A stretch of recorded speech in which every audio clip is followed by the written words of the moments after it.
Saludos a mis hermanos y amigos. Es un gran placer nuevamente estar con ustedes para tocar algunos otros aspectos con relación a las profecías que están registradas en el libro de Daniel y en el libro de Apocalipsis. Les habla el pastor Santiago Mejía. Toda la semana estamos con ustedes presentándole un tópico que resulta sumamente importante e interesante el conocerlo, porque Dios tiene siempre revelaciones especiales para nosotros en este tiempo en el cual estamos viviendo. Su programa, La Esperanza Eterna, pues llega hasta ustedes con el propósito de dar a conocer más del amor de nuestro Señor y Salvador Jesucristo. Hoy quiero compartir con ustedes las dos mujeres del Apocalipsis. Pero antes de entrar en el tema, como siempre, vamos a tener unas palabras de oración. Inclinemos nuestros rostros y oremos. Amante Padre que estás en los cielos, gracias te damos por tu amor, por tus bendiciones y por permitirnos estudiar tu palabra, para conocer más y más de las profundidades en ellas envueltas y la gran orientación que tú nos ofreces. Además, para descubrir cuán grande es tu amor que ha entregado a tu Hijo Jesús, para que nosotros, al creer en su sacrificio y creer que resucitó de los muertos y ascendió al cielo y está pronto a regresar, encontremos esa esperanza y esa paz para vivir alabándote y glorificándote por toda la eternidad. Bendice a todos nuestros amigos que nos escuchan. Te rogamos que estas bendiciones recaigan sobre cada uno de ellos. En el nombre de Jesús. Amén. Amén. Muy bien, mis amigos. Las dos mujeres de Apocalipsis del capítulo 16, podríamos decir que es un símbolo de una madre que es uno de los símbolos más tiernos que podríamos señalar, pues evoca la dedicación a los hijos que la mayoría de los seres humanos llegamos a conocer, de ese gran amor y de esa gran ternura y de profunda comprensión que nos ofrece el amor de una madre. Pero el amor de Dios se revela no solo como el de un padre, y en toda la Biblia pues refiere a Dios precisamente como un padre amante, como el Padre Celestial, sino también se lo compara con el amor de una madre, y se declara que es mayor aún ese amor de Dios, porque realmente Dios no refleja, por así decirlo, el amor de una madre, sino que la madre refleja el gran amor de Dios. Así como lo es la estabilidad de Dios en relación con la inestabilidad y la fragilidad humana, el Señor pues nos enseña claramente en qué consiste ese amor de una madre que viene del amor puro que proviene de Él. En el Apocalipsis se revela en la profecía el cuadro de dos mujeres madres que proyectan características contrastantes, no solo por lo que hacen y el papel distinto de la mujer que desempeñan, sino también la clave, o mejor dicho, la clase de hijos o de hijas que dan a luz. Así que el capítulo 12 y el capítulo 17 del libro de Apocalipsis presentan estas dos mujeres de una manera contrastante. Así que vamos a ver a continuación que la misma Biblia nos declara el símbolo de la mujer en la profecía bíblica. Y por eso nos preguntamos, ¿a quién representa la mujer en el Nuevo Testamento? En el libro de los Efesios, en el capítulo 5, versículo 22 hasta el 32, y 2 de Corintios 11:2, indica claramente que la mujer representa la iglesia de Cristo. Representar la iglesia de Cristo, la mujer en este caso, al representarla, señala a su vez que Cristo es su marido. Y así como el marido es cabeza de la mujer, así también Cristo es la cabeza de la iglesia. Y esto nos abre las puertas, esto claro está, no abre las puertas al machismo en el matrimonio. Pues si bien se deja sentado que la mujer no es cabeza del hogar, se hace referencia a la clase de esposo que debe ser el marido. Así que el ejemplo lo dio Jesús. No vamos a tocar la parte familiar, solamente estamos destacando la parte profética. Así que para alabar, para sanar y redimir a su esposa infiel, Cristo estuvo dispuesto a dar su vida por ella. Y nos preguntamos, ¿cómo fue la esposa de Cristo? ¿Cómo fue la esposa de Dios en el antiguo Israel? Pues en el libro de Ezequiel, en el capítulo 16, versículo 23, en el capítulo 16, versículo 15 al 17 y el 25, encontramos allí que esa esposa de Cristo se prostituyó, abandonó a Cristo, le dio la espalda a Cristo, le dio la espalda a Dios, estuvo adorando ídolos. Se había divorciado de su esposo, aunque Cristo realmente, Dios, no se divorcia nunca. Él espera que la fidelidad de él sea recompensada con fidelidad. Así que esa esposa de Dios en el antiguo Israel se prostituyó. Ahora, ¿con quiénes se prostituyó?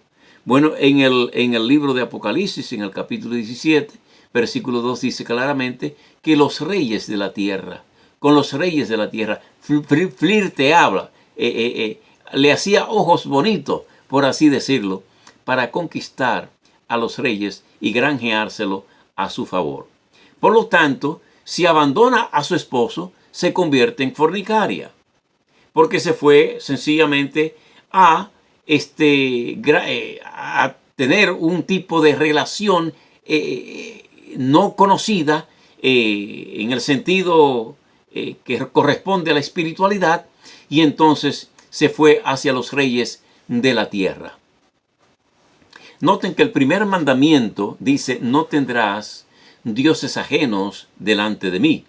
Éxodo 23. Y el segundo mandamiento declara: no te harás imagen o ídolo, ni ninguna semejanza de cosa que esté arriba en el cielo, ni abajo en la tierra, ni debajo de la tierra. No te inclinarás a ella ni las honrarás, conforme a Éxodo 24 y 5.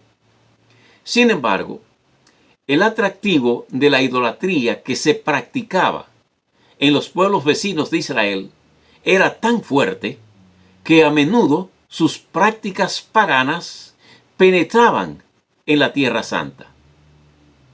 En los lugares altos, como dice la palabra, se levantaban altares y santuarios con abundante vegetación alrededor que servían para ocultar la prostitución, la cual se practicaba como parte del culto. Ustedes pueden encontrar eso en el libro de Oseas, en el capítulo 4, y también en Jeremías, en el capítulo 2, y Primera de Reyes, en el capítulo 14. Así fue, entonces, como el antiguo Israel se corrompió con los dioses de las otras naciones. En lugar de recurrir a su marido, el Creador, lo que hizo fue que se prostituyó, pidiendo el socorro de las naciones de alrededor y de sus dioses, haciendo pacto con ellas.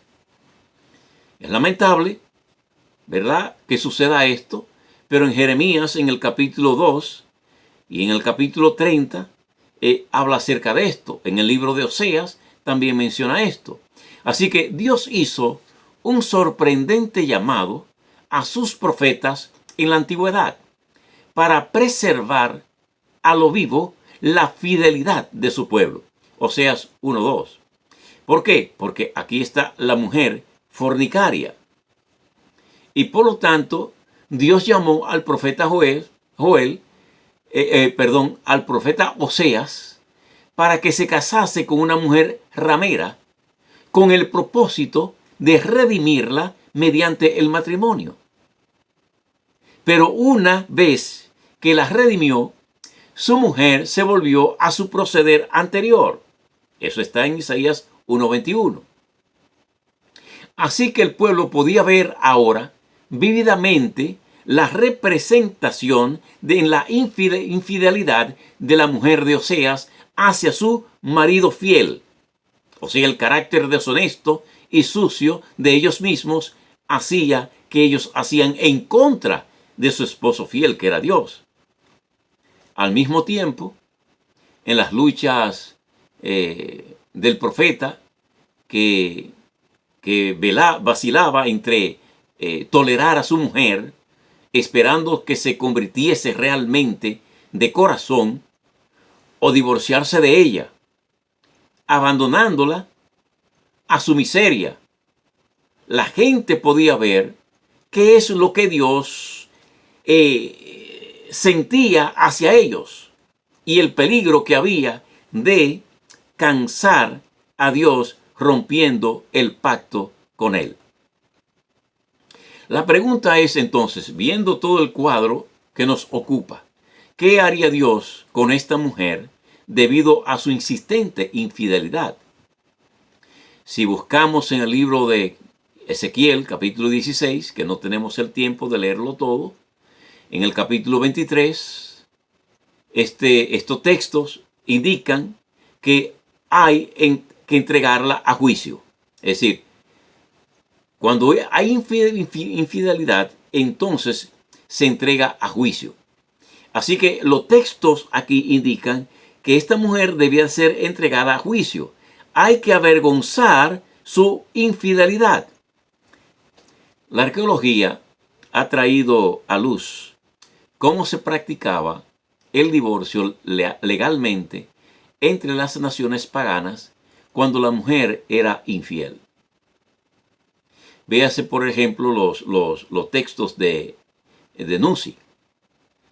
El padre convocaba a sus hijos y ordenaba que la desnudasen públicamente, echándola del hogar y humillarla. Y así denigraba delante de la gente y denigraba también a sus amantes que tomaban placer en ella.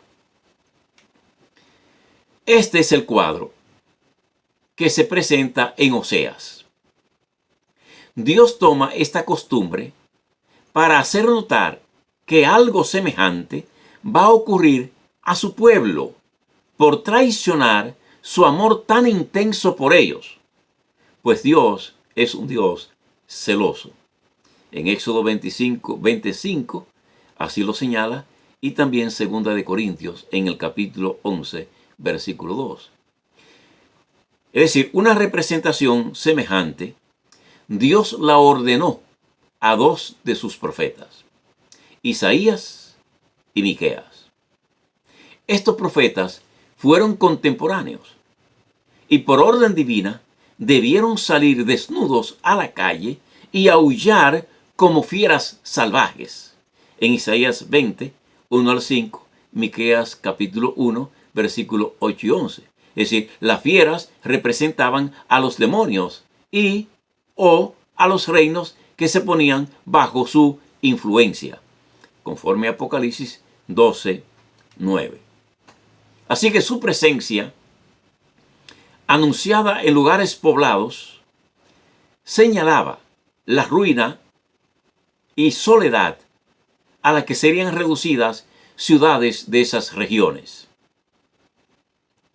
La arqueología muestra cómo los israelitas fueron llevados cautivos, desnudos y con cadenas, como si fuesen animales. Y bajo este contexto, uno puede entender mejor el impacto siniestro que debía causar Oseas expulsando a su mujer desnuda y los profetas de Judá saliendo en humillación y vergüenza, como los israelitas y otros pueblos saldrían a ser llevados en cautividad. Pero noten qué vio Juan en visión. En Apocalipsis, en el capítulo 12, versículo 1 y 2. Capítulo 19, capítulo 17, vio una mujer vestida del sol y fiel.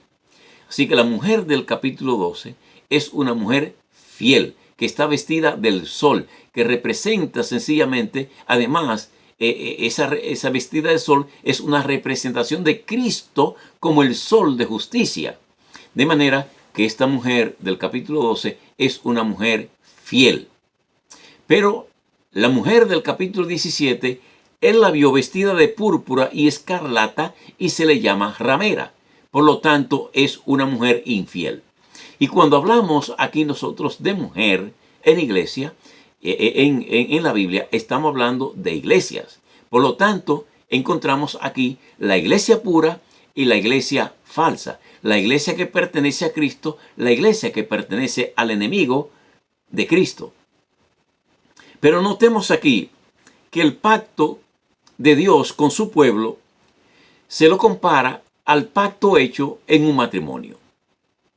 En armonía con este cuadro de la Biblia, el Apocalipsis presenta a estas dos mujeres madres, una que es fiel a su pacto con Dios y da hijos libres de condenación. En otras palabras, están libres de condenación. Ahí está, la mujer está encinta y da a luz un hijo. Apocalipsis 12, que representa aquí entonces, como ya mencioné, la verdadera iglesia de Dios, que le llama en 1 Timoteo capítulo 3, versículo 15, la iglesia que es columna y apoyo de la verdad, la iglesia del Dios vivo. Y es la otra mujer que es infiel, que se une con los gobernantes de este mundo, que es un simbolismo de la unión de la iglesia y el gobierno, dando hijas de prostitución y corrompiendo la tierra con sus crímenes e inmundicia. Apocalipsis 17 así señala que es una iglesia que es apóstata. Pero noten ustedes acá, en la mujer del capítulo 17 que dice: el sol y la luna son símbolo de ropaje celestial, con el que se viste a Jerusalén, que es el símbolo de la iglesia, a la que se representa como la esposa que está enferma de amor por su marido, el rey, quien a su vez representa a Dios. En Cantares, en el capítulo 5, versículo 8 y capítulo 6, versículo 4. De manera que es la luz divina la que la viste. Ahí en Salmo 104, 1 y 2, Isaías 60, 20. La pregunta es: ¿quién es esta que se muestra como el alba, hermosa como la luna, esclarecida como el sol imponente, como ejércitos en orden? Como dice Cantares 6:10. Las estrellas representan las 12 tribus de Israel. Génesis 37, 9 al 10. Así que la mujer, esa es la mujer que representa la iglesia verdadera de Cristo. Pero la mujer ramera del Apocalipsis se viste como se vestían las prostitutas sagradas que oficiaban como sacerdotisas en los cultos paganos del Asia Menor. Un paralelo extrabíblico notable es el de la tábula de Cebes, que es discípulo de Sócrates. Sobre un trono se sienta una mujer bella y seductora que tiene en la mano una copa. Se llama engaño. Echa a perder a los hombres y los hace beber de su bebida, que es perdición e ignorancia. Bueno, en el Apocalipsis, el nombre Babilonia significa confusión. Esto refuerza la figura que la muestra embriagada y hechizando a las naciones con su vino y su prostitución. Como está atestiguado por los comentarios más antiguos del Apocalipsis, con este nombre los cristianos se refieren o se referían a Roma. En 1 de Pedro, capítulo 5, versículo 13, y capítulo 17, versículo 9, la ciudad de las 7 colinas. Ahora, noten ustedes los vestuarios. Sus vestidos revelan su lujo ostentoso, pero también revela su pecado, que es el de adornarse a sí misma para seducir. apartándose así de la sencillez requerida para el Evangelio. Primera de Pedro 3, 3 al 5, que señala cómo debe vestir una mujer cristiana. Así que el vino de la copa o cáliz que está en su mano contiene la peor clase de idolatría que la caracteriza. La palabra empleada es abominaciones. En el capítulo 17, versículo 4. Es abominable, abominación. ¿Por qué? Porque son las falsas doctrinas que apartan la ley del Señor. Ella también se embriaga, pero se embriaga con la sangre de los santos, lo que revela su carácter, un carácter sumamente cruel. Apocalipsis 17, 6. Me pregunto, ¿a qué Roma representa Babilonia? ¿A la de los césares paganos o a las de los papas que los suplantaron, gobernando sobre iglesia cristiana y los estados europeos durante 12 siglos? ¿O ambas? Bueno, en Apocalipsis capítulo 18, versículo 8, 21 al 24, allí se señalan las connotaciones de esa unión entre el poder civil y el poder religioso. Cuando las tribus bárbaras atacaron el imperio romano en los siglos 4 y 5, los cristianos creyeron que el fin del mundo se acercaba, pues Roma fue tomada más de una vez. Sin embargo, el Apocalipsis revela una desolación y destrucción total de Roma, lo que todavía no se ha cumplido. Es decir, como la Roma cristiana fue peor que la Roma pagana, pues no solo adoptó su forma pagana de adoración y la mezcló con conceptos cristianos, sino que, como ya vimos, persiguió más terriblemente a los cristianos. Se ha pensado que en el Apocalipsis el símbolo de Babilonia revela el carácter de Roma bajo ambos poderes. No obstante, se dice que el castigo sobre Roma será doble en Apocalipsis 18:6, lo que jamás se dijo de las naciones paganas del Antiguo Testamento, conforme al Salmo 137, Jeremías 50.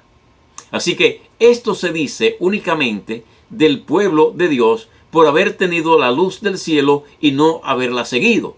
Jeremías 16, 18.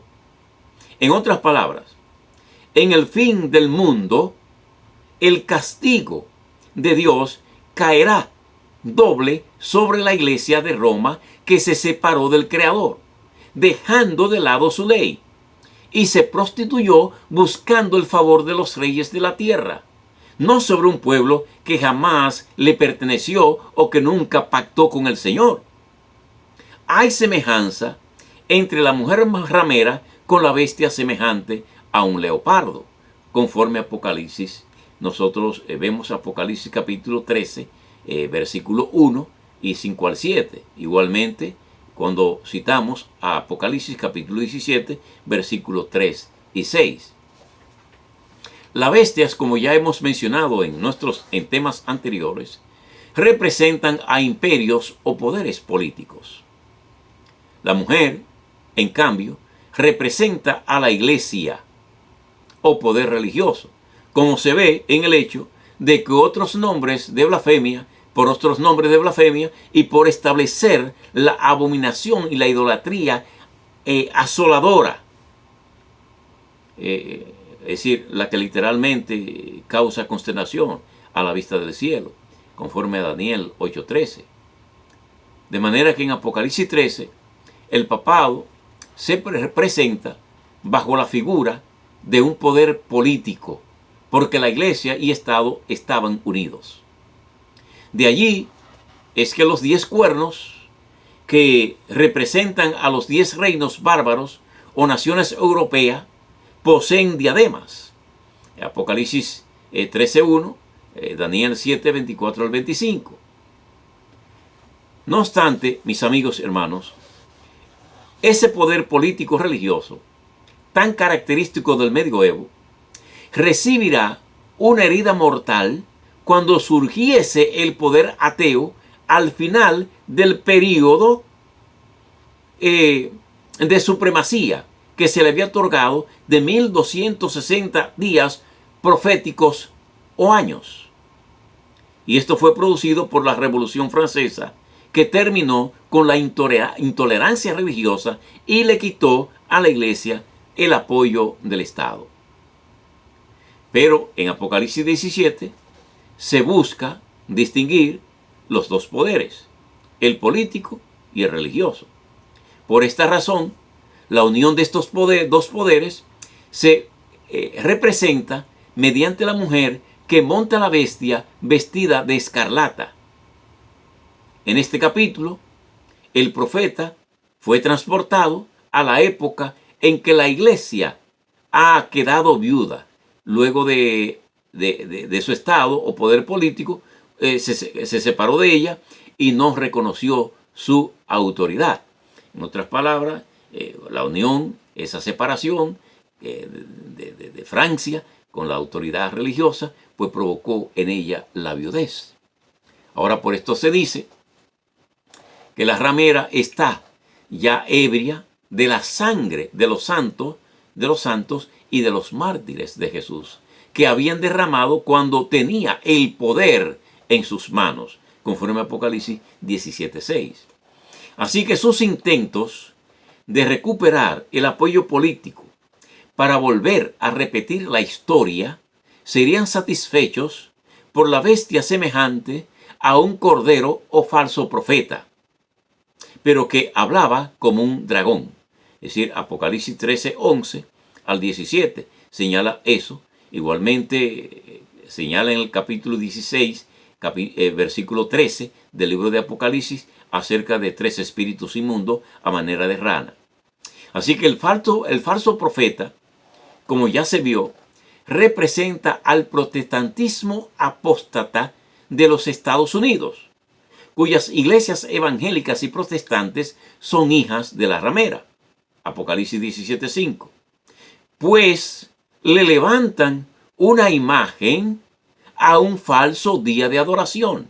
Entonces tenemos una respuesta a esta acusación. Hay un falso día de adoración que el mundo religioso ha levantado en contra del verdadero día de reposo de Dios, y por lo tanto se han constituido en mujeres que han adulterado, han fornicado contra Dios.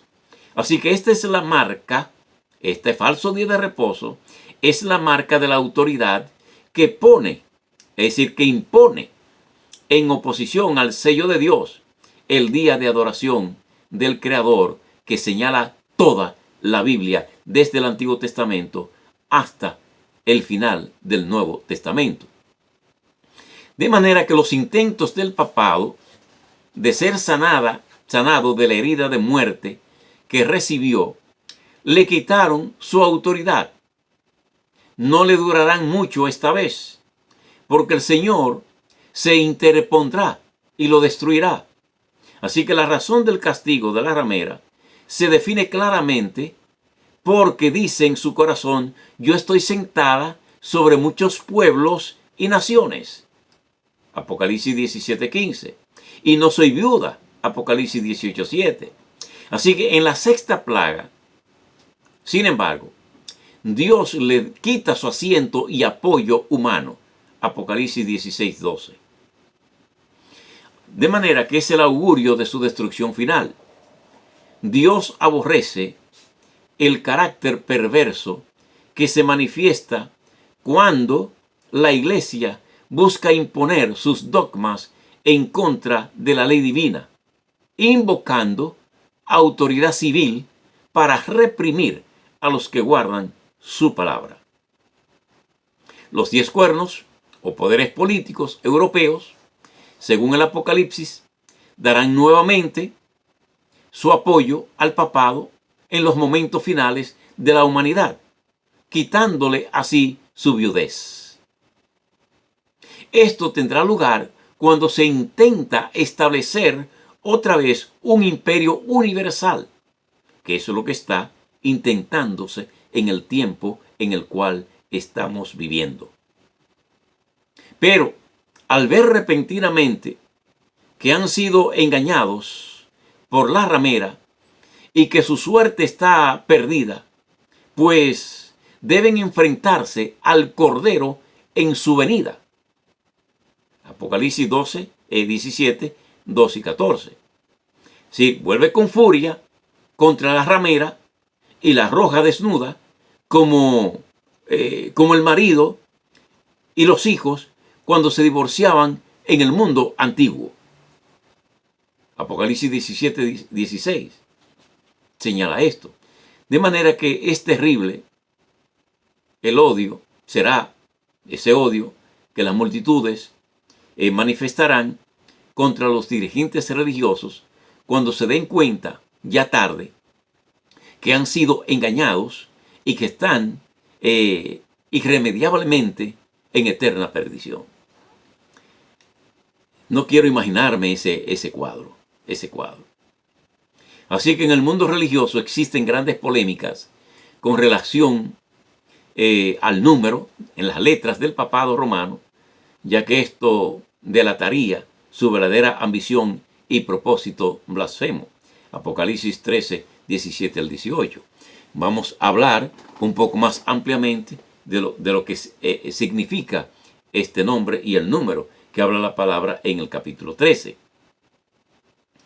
Pero veamos con claridad lo que presenta la palabra y la letra del título papal Vicarius Filii Dei, que contienen en caracteres romanos como otros títulos latinos acordados al Papa el número 666. Este nombre es una blasfemia y revela el deseo que tuvo Lucifer en el cielo, el de ocupar el lugar del Hijo de Dios. Déjeme decirle, hay muchas teorías con relación a este número. Se atribuye a personas, se atribuye a personajes, se atribuyen a dirigentes religiosos, inclusive se niega de que esto realmente se pueda aplicar a alguna entidad religiosa o se pueda aplicar al papado. Pero déjeme decirle lo siguiente. Entonces, ¿cuál es la iglesia verdadera? ¿O cuál es la iglesia falsa? Y si hay una iglesia falsa, debemos de aplicar ese número o ese nombre a una persona en particular o a una institución. Muy bien, dejo esas preguntas en sus mentes, porque después vamos, como ya dije, a abundar un poco más sobre este tema. Así que ese es el deseo, el Vicarius Filii Dei. Presentamos que es una blasfemia porque revela el deseo que tuvo Lucifer en el cielo de ocupar el lugar del Hijo de Dios. En cuanto al método de boicot que usaría el falso profeta para doblegar a todo el mundo ante la imagen que levantaría del papado, según se menciona en Apocalipsis 13, 16 y 17, ya es una de las armas más usadas en situaciones de crisis. Estados Unidos lo aplicó contra Cuba, Rusia, Nicaragua, Irán, Panamá, Irak, etcétera, etcétera, y ha probado ser su arma más eficaz para maniatar o derrumbar otras poderosas naciones. Quizás podríamos decir que pronto lo hará en contra de los que no adoren a la imagen que se levantará de la bestia, o sea, el falso día de reposo, cuando se obligue a guardar un día que no es el señalado por Dios en las Sagradas Escrituras, sino que ha sido una invención del hombre para que el hombre adore al sol, al Sunday. Ahora, en cuanto a la recuperación política del papado, después de 200 años de haber perdido su autoridad por los poderes seculares que se iniciaron en la Revolución Francesa y de su intento por obtener la supremacía en el mundo, es algo de lo que se habla mucho hoy. Y solamente debemos de seguir de cerca lo que se está bregando con el asunto de la ecología y del Green Sunday. Así que vayamos y chequeemos esto bien detalladamente en este mes de octubre, que van a levantarse o a señalarse una serie de reuniones y de acontecimientos sumamente interesantes. No quiero presentarme delante de ustedes como una persona alarmista. Solamente estoy señalando lo que dice la palabra de Dios en el capítulo 13 del libro de Apocalipsis, capítulo 12 que representa a la iglesia pura y el capítulo 17 que representa a la mujer fornicaria o adúltera. Así que tiene la ventaja ese poder que le será otorgado, que según el sacerdote jesuita Malachi Martin, de que puede esconder sus propósitos políticos, dice él, bajo el manto de la religión. Y su interés está en que se impongan las leyes cristianas tal como las alteró el papado, no como las escribió el Señor con su propio dedo. Eso se puede ver en el libro de Kiss of This Blood, que fue editado en 1990, en la página 19. Así que la gran persecución contra la iglesia del Apocalipsis puede subsistir porque alguien la mantiene en un lugar interesante y obtiene su socorro en un momento apremiante. El Señor interviene. Apocalipsis 12:6. Apocalipsis 12, 13 al 15. Y Apocalipsis 12:16 nos indica claramente que la tierra ayudó a la mujer en el desierto. Es decir, vino y la mujer que estaba en el desierto, allí pues vino entonces y el Señor pues intervino en favor de ella. Y esto ocurrió con miles de cristianos, como los valdenses y los otros grupos que debieron refugiarse durante siglos en las montañas más solitarias de Europa y no ser exterminados por el papado. La intolerancia religiosa de Europa tuvo, sin embargo, un socorro de la tierra, es decir, de lugares no muy poblados. Y eso encontramos en Apocalipsis 17:15. Y es de allí, de la tierra, que surgiría también la bestia semejante a un cordero, pero que terminaría hablando como dragón. Apocalipsis 13:11. De manera que esa salida, esas persecuciones hicieron que muchas personas pues salieran a una tierra desconocida.